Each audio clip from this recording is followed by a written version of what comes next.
मामले की जानकारी देते हुए पुलिस अधीक्षक शशि मोहन सिंह ने बताया कि 24 नवंबर को नारायणपुर पुलिस को मुखबिरी से सूचना मिली थी कि ग्राम बेहरा खार में आरोपी अश्विनी कुजूर के घर में गौ वंश को काटकर खाने के लिए मांस बना रहे हैं।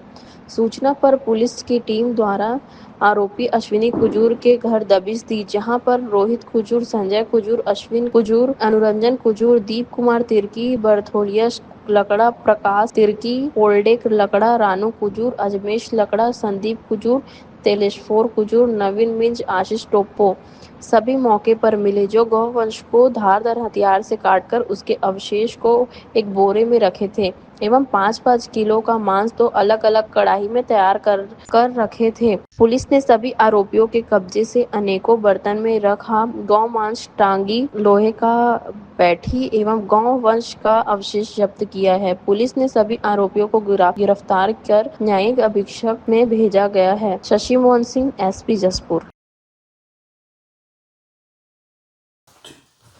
नारायणपुर थाना क्षेत्र में ये सूचना मिली थी कि कुछ लोग प्रतिबंधित मांस की यहाँ पर बनाकर उसके लिए भोज आयोजित किए हैं। इस सूचना पर पुलिस की टीम रवाना हुई और बेहराखार गांव से 14 आरोपियों को गिरफ्तार किया गया है। उनके खिलाफ संबंधित धारा का अपराध कायम करके इन्हें रिमांड पर भेजा जा रहा है।